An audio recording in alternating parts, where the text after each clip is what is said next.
কাঠ দয়াময় দীনা বন্ধু মন্দিরে প্রভু করি হরি জয় দীনা বন্ধু হই থর থর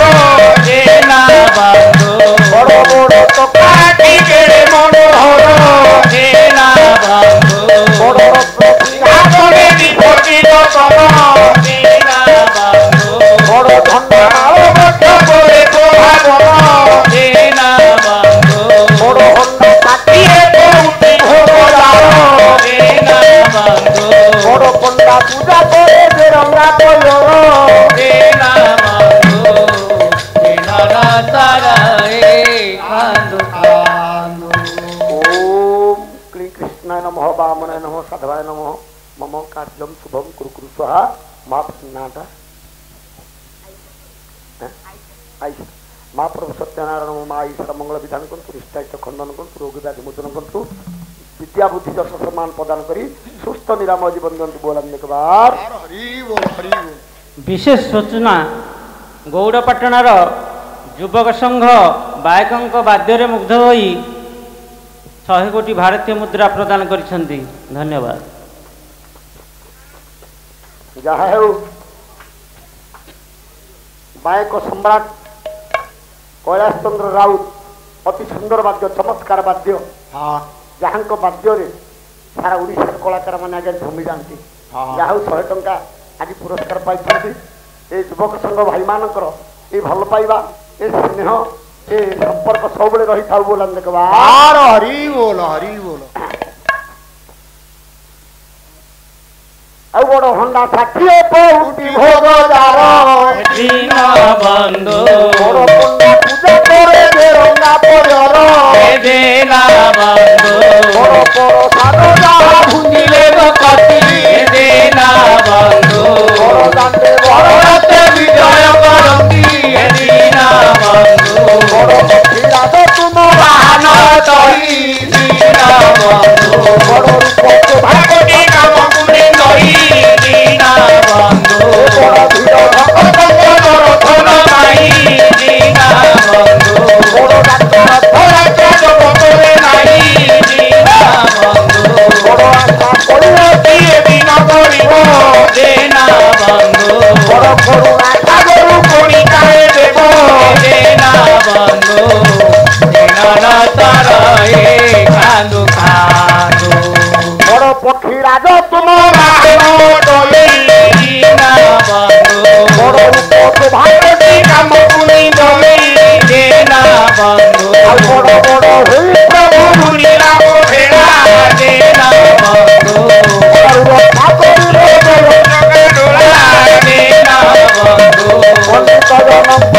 বাতু অঞ্জলি দীনা বন্ধু মা ভৌণী মানব মুহুরে দিবু ছাড়ি দীনা বন্ধু হরি বল সঙ্গে ভালো দেবে হুড়ে হুড়ি দীনা বন্ধু দয়া বহিলে কোন কুচ্ছ ধরম মারি দীনা বন্ধু। পঞ্চদপতি আজ শেষ দিন আজ্ঞা আজ শেষ দিন ଏ ଶେଷ ଦିନରେ ପାଟିରେ ପାନ ଖଣ୍ଡେ ଖଣ୍ଡେ ପକେଇକି କାହିଁକି ପାଟିକି ଚିପିକି ବଇଛ। ମୁଁ ତ ଆପଣଙ୍କୁ ଆଉ କହିବିନି ଜବରଦସ୍ତ କରିବିନି। ଏ ଜବରଦସ୍ତ ଜିନିଷ ନୁହଁ। ହରିନାମେ କିରସ ଅଛି ପାନ କଲା ଲୋକ ସିନା ଜାଣିଛି। ଯଦି ହରିନାମର ମହତ୍ଵ ନଥାନ୍ତା ଏ ଜାଗାରେ ଚାରିଟି ବାଟପାଲା ହଅନ୍ତାନି। ମୋ ମା ମାନେ ମୋ ବାପା ମାନେ ଏତେ ସଂଖ୍ୟାରେ ଆପଣମାନେ ବସିନଥାନ୍ତେ। ତେଣୁ ଆଉ ଥରେ ଦଳେଇ ପୁଅ କରୁଅଛି ହରି ଆଉ ହରି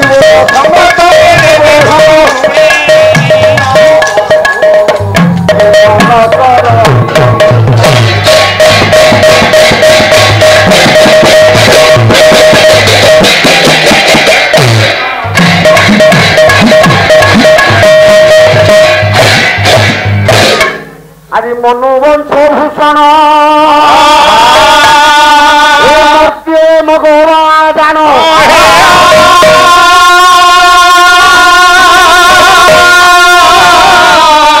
মন্দির যোদ্ধা সিংহাসন মহর্ষি নর শ্রী সুত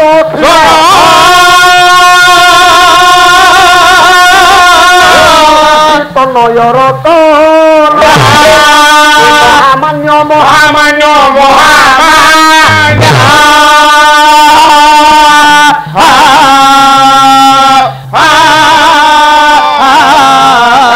ଆଉ ମଝିରେ ପୂଜି ଗାଧୀର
ତାହେଲେ ବାପା ଆଜ୍ଞା ଆପଣ ମାନଙ୍କ ଆଗରେ ହଁ ଆଜ୍ଞା ହଁ ଯୋଗମାୟା ଯୁବକ ସଂଘ କୋଚିଲାପାଟଣା ବାୟକଙ୍କୁ 51 ଏବଂ ଗାୟକଙ୍କୁ 51 ଟଙ୍କା ପୁରସ୍କାର କରିଛନ୍ତି। ହଉ ପୁରସ୍କୃତ କରିଥିବା ସେ ଯୋଗମାୟା ଯୁବକ ସଂଘ କୋଚିଲାପାଟଣାର ସମସ୍ତ ସଦସ୍ୟମାନଙ୍କର ତାଙ୍କ ଗ୍ରାମର ମଙ୍ଗଳ ବିଧାନ କରି ତାଙ୍କ ସହପରିବାର ବର୍ଗଙ୍କର ମହାପ୍ରଭୁ ସତ୍ୟାନ ମଙ୍ଗଳ କରନ୍ତୁ ବୋଲାନ୍ୟ ତାହେଲେ ପୁଅ ଆଜ୍ଞା ଧୀର ମନ ସ୍ଥିର ଚିତ୍ତରେ ମୋ ବାପା ମାନେ ପୁରାଣ ବିପଦ କଥା ଶୁଣିବା।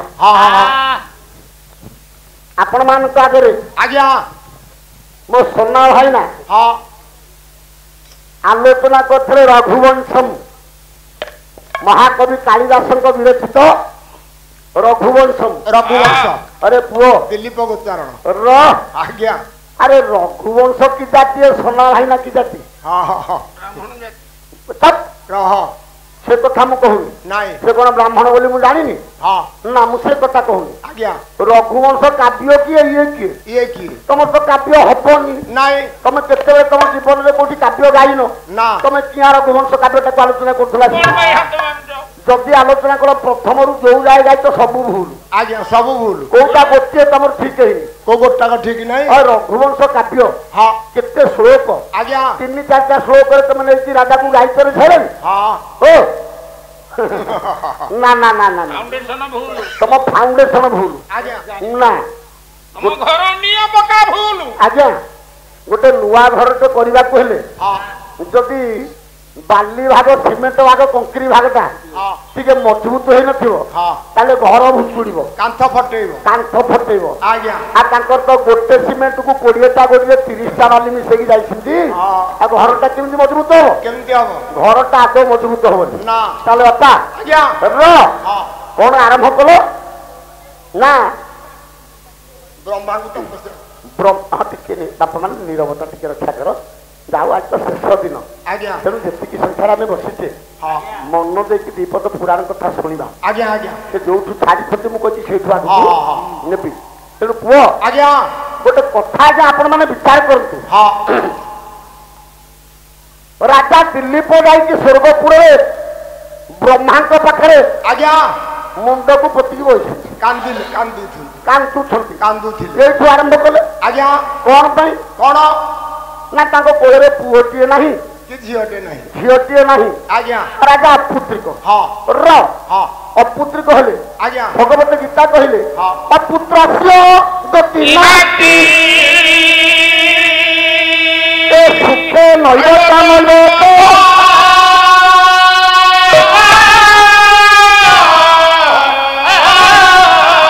ब्राह्मण संसार बतलेसु भरता भविष्य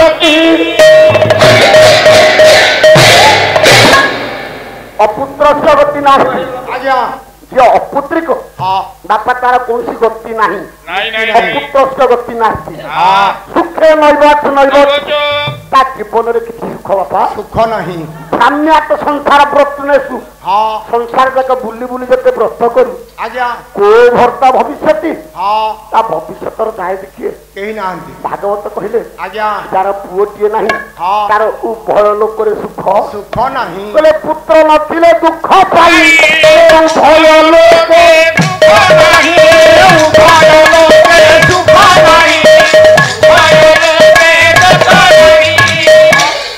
ଘରର ନିୟତ ପକେଇ ଜାଣିବନି ହଁ ତମେ ବ୍ରହ୍ମାଙ୍କ ପାଖକୁ ତାଙ୍କୁ ନେଇକି ପଳେଇଲ ହଁ ହଁ ଆଜ୍ଞା ଯଦି ରାଜା ଦିଲ୍ଲୀପଙ୍କର ପୁଅ ନାହିଁ ରାଜା ଦିଲ୍ଲୀପ ତାଙ୍କୁ ବଶିଷ୍ଠଙ୍କ ପାଖକୁ ପଠେଇଲେ ଏ ବ୍ରହ୍ମା ତାକୁ ବଶିଷ୍ଠଙ୍କ ପାଖକୁ ପଠେଇଲେ ନା ବ୍ରହ୍ମା ଚାହିଁଥିଲେ କଣ ପୁଅ ଦେଇ ପାରିନଥାନ୍ତେ ପାରିଥାନ୍ତେ ବ୍ରହ୍ମା ଚାହିଁଥିଲେ ଆଜ୍ଞା ଦିଲ୍ଲୀପ ରାଜାଙ୍କୁ ପୁଅଟେ ପାଇଁ ଅସ୍ତୁ କରିଦେଇ ପାରିଥାନ୍ତେ କି ନାହିଁ ହଁ ପାରିଥାନ୍ତେ ସେ ବ୍ରହ୍ମାଙ୍କ ପାଖକୁ କାହିଁକି ଯିବେ ଓଡିଶାର କୋଉ ଗାୟକ ଦେଖା ଜଣେ କହିବ ହଁ। ଯେ ସେ ବ୍ରହ୍ମାଙ୍କ ପାଖକୁ ଯାଇଥିଲେ ବୋଲି ନା ତମେ ଜାଣୁନ ଆଉ ହଁ ଖାଲି ତୁକାଟରେ ମାଛ ମାରି ଜାଣିବନି ହଁ, ହଁ, ଗୋଳିଆ। ଆଗରେ ପାଣିକି ଦେଇକି ଘାଣ୍ଟିବ ପାଣିକି ଗୋଳିଆ କରିଦେଇ ପାଣି ଗୋଳିଆ ହେଇଗଲେ ଗୋଟିଏ ମାଛ ଆଉ କେହି ଧରିପାରିବେନି ନା ତମେ ଧରିପାରିବନି କି ଆମେ ଧରିପାରିବୁ ର ର ର ବେଶୀ ମଜା ମଜା ହନି ନାଇଁ ସମସ୍ତେ କହିବା ନୁହଁ ନାଇଁ ତେଣୁ ପୁଅ ହଁ ରାଜା ଦିଲ୍ଲୀପ ବ୍ରହ୍ମାଙ୍କ ନିକଟକୁ ଯାଇନଥିଲେ ଆଜ୍ଞା ର ହଁ ରାଣୀଙ୍କ କୋରେ ଆଜ୍ଞା ପୁଅଟିଏ ନାହିଁ ନାହିଁ ରାଣୀ ସୁଦକ୍ଷିଣା ଆଜ୍ଞା ସୁଦକ୍ଷିଣା ଆଜ୍ଞା ଯୋଉ ଗାଁକୁ ଆସିବା ଯୋଉ ଗାଁକୁ ପାଲା କରି ଆମେ ଆସିବୁ ହଁ ତା ସଭାପତି ସେକ୍ରେଟାରୀଙ୍କ ନାଁ ଆମେ ଜାଣିବାନି ଜାଣିଥିବା ନା ଯୋଉ ରାଜା ଚରିତ୍ର ଆଲୋଚନା କରିବା ହଁ ତା ଘର ବିଷୟରେ ଜାଣିବାନି ଜାଣିବାକୁ ପଡିବ ଏ ରାଣୀଙ୍କ ନାଁ ଦିଲ୍ଲୀପ ରାଜା ଅଯୋଧ୍ୟା ରାଜା ବୋଲି ଆମେ ଜାଣିଛେ ହଁ ରାଣୀ କିଏ ଆମେ ଜାଣିବାନି ଜାଣି ରାଣୀ କିଏ ଜାଣିବାନି ହଁ। ମହାକବି କାଳିଦାସ ଆଜ୍ଞା ମହାକବି କାଳିଦାସ କାଳିଦାସ କହିବେ ର ର ର ର ହଁ ହଁ ହଁ କାଳିଦାସ ଆଜ୍ଞା ଯେତେବେଳେ ରଘୁବଂଶ କାବ୍ୟ ଆରମ୍ଭ କଲେ ଆଜ୍ଞା ପ୍ରଥମେ ଜଣେ ଦେବତା ହଁ ଆଉ ଜଣେ ଦେବୀଙ୍କୁ ଡାକିଲେ ଡାକିଲେ ନାଇଁ ନେବିନି ପଳେଇବ ପଳେଇବ ର ତାହେଲେ କାଳିଦାସ ଆଜ୍ଞା ଯେତେବେଳେ ରଘୁବଂଶ କାବ୍ୟ ଆରମ୍ଭ କଲେ ହଁ ରଘୁବଂଶ କାବ୍ୟର ଆରମ୍ଭରେ ଆଜ୍ଞା ଭାଇନା ବସିକି ପାଲା ଶୁଣ ହଁ ରଘୁବଂଶ କାବ୍ୟ କେମିତି ହୁଏ ଆଜ୍ଞା ବସିକି ଶୁଣ ଶୁଣ ଯେତେବେଳେ ଆରମ୍ଭ କଲେ ହଁ ଇଷ୍ଟ ଠାକୁରଙ୍କୁ ଡାକିଲେ ଇଷ୍ଟ ଠାକୁର କିଏ ଇଏ ନା ବାବା ରାଙ୍କନିଧି ଆମର ଯୋଉ ବାବା ହଁ ଦେବଦେବ ମହାଦେବ ଅକର୍ମେ କର୍ମଦାୟକ ବିରୂପାକ୍ଷ ତ୍ରିଲୋଚନ ଆଜ୍ଞା ବାବା ରାଙ୍କନିଧି ଡାକିଲେ ଏଇ ଗ୍ରାମର ଆପଣ ମାନଙ୍କର ଆରାଧ୍ୟ ଶୈବ ହଁ ବା ଶିବ କଣ କହିଲେ ପ୍ରଥମ ଶ୍ଲୋକ ଆଜ୍ଞା ରଘୁବଂଶର ପ୍ରଥମ ଶ୍ଲୋକ ହଁ କହିଲେ ବାଗାର୍ଥେ ବିବ ସମ୍ପର୍କିତ ପ୍ରତିପତये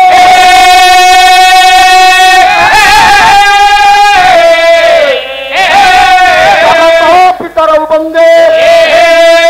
ପାର୍ବତୀ ପରମେଶ୍ୱର କାବ୍ୟର ଆରମ୍ଭରେ ସିଏ ଦି ଜଣ ଯାକୁ ବସେଇଲେ ଡାକିଲେ କଣ କହିଲେ କଣ ବାଗାର୍ଥେ ହଁ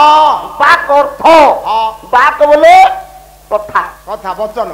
କଥା ସହିତ ଅର୍ଥର ଯେମିତି ସାମଞ୍ଜସ୍ୟ ଥାଏ ଆଜ୍ଞା କେତେ ସୁନ୍ଦର ଅର୍ଥ ଆଜ୍ଞା କରିଛନ୍ତି ହଁ ହଁ ହଁ ବାକ୍ୟ ସହିତ ଅର୍ଥର ଯେମିତି ସାମଞ୍ଜସ୍ୟ ଥାଏ ଥାଏ ଶବ୍ଦ ସହିତ ଅର୍ଥର ଯେମିତି ସାମଞ୍ଜସ୍ୟ ଥାଏ ଥାଏ ତାହେଲେ ଠିକ ଶିବଙ୍କ ସହିତ ପାର୍ବତୀଙ୍କର ସେମିତି ସାମଞ୍ଜସ୍ୟ ସାମଞ୍ଜସ୍ୟ ଅଛି ଅଛି ଆଜ୍ଞା ଜଗତ ପିତର ବନ୍ଦେ ପାର୍ବତୀ ପରମେଶ୍ୱର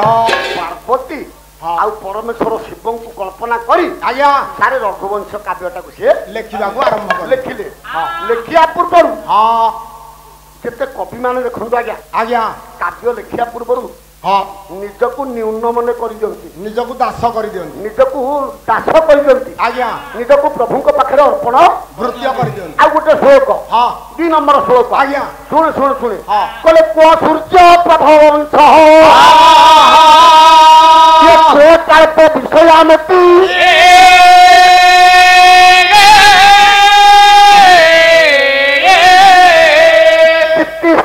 ଦୁସ୍ତର ମହା ଆଉ କୁରୁପେ ନାସ୍ମି ସାଗର କହିଲେ ପୁଅ ସୂର୍ଯ୍ୟ ପ୍ରଭବ ବଂଶ ଆଜ୍ଞା କହିଲେ ସୂର୍ଯ୍ୟ ବଂଶର ପ୍ରଭାବଟା କେତେ ବାଟରେ ଅଛି ହଁ କୋ ଚାଳିତ ବିଷୟାମତି ଆଜ୍ଞା ମୁଁ ବିଷୟ ରସରେ ଜଡ଼ିକି ଥିବା ଏ ସ୍ୱଳ୍ପ ବୁଦ୍ଧି ସମ୍ପନ୍ନ ଲୋକ ମୁଁ କାଳିଦାସ ହଁ ହଁ ହଁ କେତେ ବଡ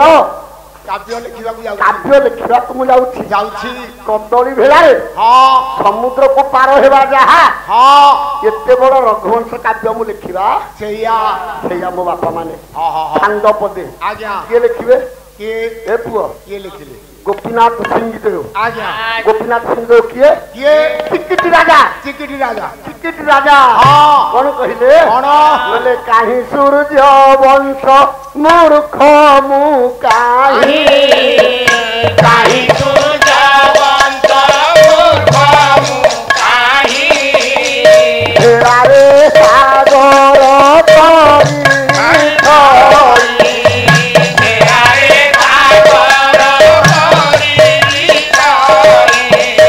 କହିଲେ କାହିଁ ସୂର୍ଯ୍ୟ ବଂଶ ମୂର୍ଖ ମୁଁ କାହିଁ କହିଲେ ସୂର୍ଯ୍ୟ ବଂଶର ଗାଥା ବର୍ଣ୍ଣନା କରିବାକୁ ମହାକବି କାଳିଦାସ ନିଜକୁ ନ୍ୟୁନ ମନେ କରିଦେଲେ ମହାକବି କାଳିଦାସ ନିଜକୁ ତିକ୍ତ ମନେ କରିଦେଲେ ନିଜକୁ ଛୋଟ କରିଦେଲେ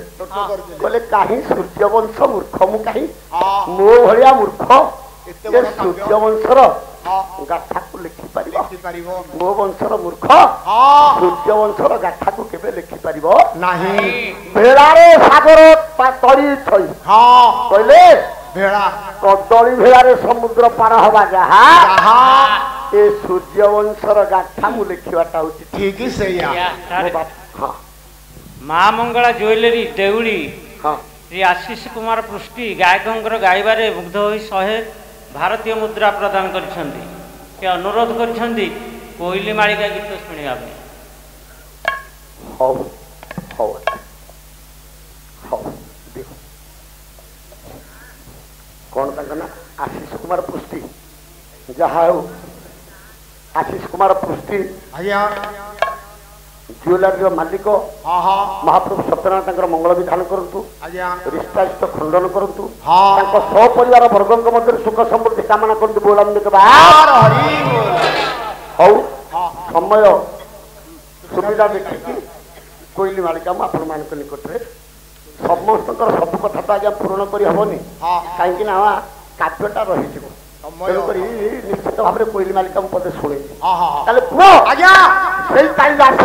ଲେଖିଲେ ସେଇ କାଳିଦାସ ରଘୁବଂଶ ଆରମ୍ଭ କଲେ ଆରମ୍ଭ କରିଛନ୍ତି ଘଟଣା ହେଇଛି କଣ କଣ ନା ରାଣୀ ସୁଦକ୍ଷିଣାଙ୍କ କୋଳରେ ଆଜ୍ଞା ପୁଅଟିଏ ନାହିଁ ବୋଲି ରାଜାଙ୍କ ମନ ଦୁଃଖିତ ଦୁଃଖ ରାଣୀଙ୍କ ମନ ଦୁଃଖ ଆଜ୍ଞା ଆଜ୍ଞା ଯାହା କୋଳରେ ପୁଅ ନାହିଁ ସଂସାର ଭିତରେ ତାକୁ ଲୋକ ଆଣ୍ଠୁକୁଡା ବୋଲି କହିବେ ସମସ୍ତେ କହିବେ ନିନ୍ଦା କରିବେ ମନ ଦୁଃଖରେ ଆଜ୍ଞା ରାଣୀ ସୁଦକ୍ଷିଣା ବସିଛନ୍ତି ରାଜା ଯାଇକି ପହଞ୍ଚିଲେ ଆଜ୍ଞା କେଡେ ବଡ ଦେଖନ୍ତୁ ଆଜ୍ଞା ଇଏ କେଡେ ଚତୁର ଗାୟକ କେଡେ ଚାଲାଖିଆ ଗାୟକ ଆଜ୍ଞା କୋଳରେ ପୁଅ ନାହିଁ ବୋଲି ଲୋକଙ୍କ ନିକଟରେ ନିନ୍ଦା ଶୁଣୁଛନ୍ତି କିଏ ଆଜ୍ଞା ରାଜା ଭାଗବତ କହିଲେ ପୁତ୍ର ନଥିଲେ ଦୁଃଖ ପାଇ ଏ ଭୟ ଲୋକେ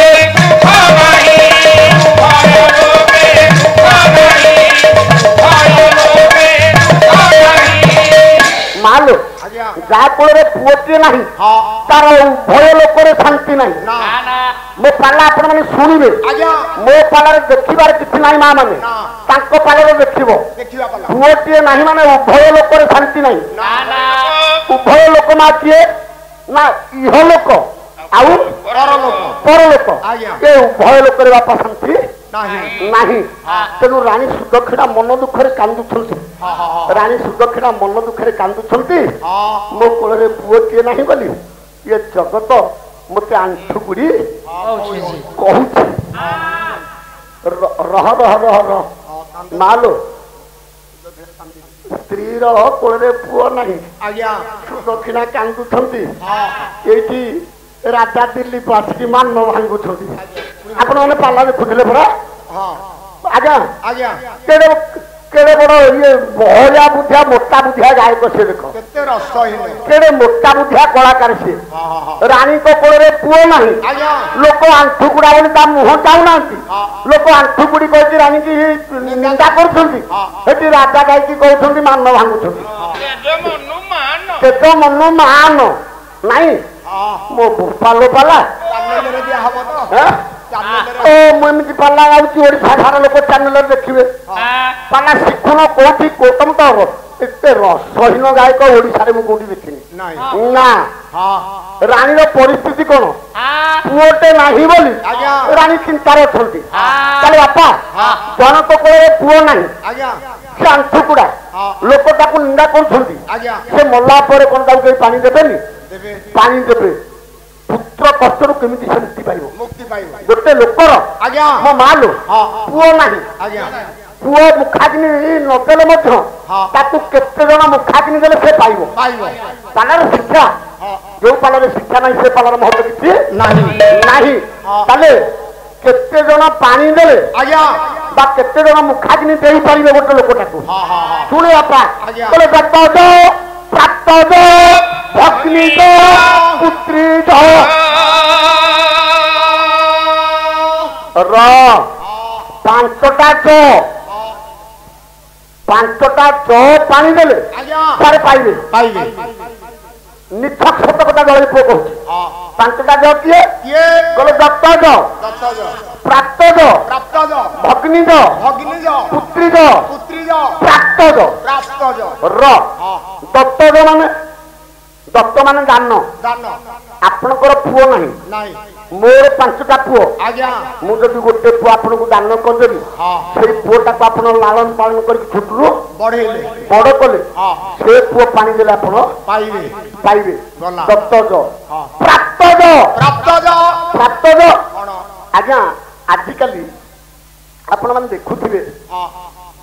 ନାଳ ନର୍ଦ୍ଦମା କଡ଼ରେ ହଉ ଆଜ୍ଞା ଡଷ୍ଟବିନରେ ହଉ ହଉ ଏଇ ଅବିବାହିତ ପୁଅ ଝିଅ ମାନେ ହଁ ପାପ ସମ୍ପର୍କ ରଖିକି ଆଜ୍ଞା ଅବୈଧ ସନ୍ତାନ ଜନ୍ମ କରନ୍ତି କରୁଛନ୍ତି। ଆଜ୍ଞା ଜନ୍ମ କରିକି କଳଙ୍କକୁ ଡରିକି ଆଜ୍ଞା ପକେଇ ଦଉଛନ୍ତି ଯଦି ସେ ପିଲାକୁ ଆପଣ ପାଇକି ଆଣିଲେ ପ୍ରାପ୍ତଜ ହଁ ପାଇକି ଆଣିକି ଛୋଟରୁ ବଡ କଲେ କଲେ ଆଜ୍ଞା ସାରେ ସେ ପୁଅ ପାଣି ଦେଲେ ଆପଣ ପାଇବେ ପାଇବେ। ଦୁଇ ଗଲା ଆଜ୍ଞା ପୁତ୍ରୀଜ ପୁତ୍ରୀଜ ପୁତ୍ରୀ ବୋଲେ ଝିଅ, ହଁ ଝିଅର ପୁଅ ହବ ନାତି, ନାତି ନାତି ପାଣି ଦେଲେ ଆପଣ ମାନେ ପାଇବେ ମୋ ମା ମାନେ ପାଲା ଶୁଣ, ହଁ ସେ ପାଲାରେ ଶିକ୍ଷା ଆପଣ ମାନେ ପାଇପାରିବେନି। ହଁ ନାତି ପାଣି ଦେଲେ ଆପଣ ପାଇବେ। ପାଇବେ ତାପରେ ଭଗ୍ନିଜ, ଭଗ୍ନିଜ ଭଗ୍ନି ବୋଲେ ଭଉଣୀ, ହଁ ଭଉଣୀର ପୁଅ କିଏ? ଭଣଜା ଭଣଜା, ଆଜ୍ଞା ଭଣଜା ପାଣି ଦେଲେ ସମସ୍ତେ ପାଇବେ ପାଇପାରିବେ। ଆଜ୍ଞା ଆଉ କିଏ? ଆଉ କିଏ ନା ଭାତୃଜ, ଭାତୃଜ ଭାତୃଜ ଭାଇ ଭାତୃ ମାନେ ଭାଇ, ଆଜ୍ଞା ଭାଇର ପୁଅ ହଁ ପୁତୁରା ପାଣି ଦେଲେ ପାଇବେ ଆପଣ ମାନେ ପାଇବେ।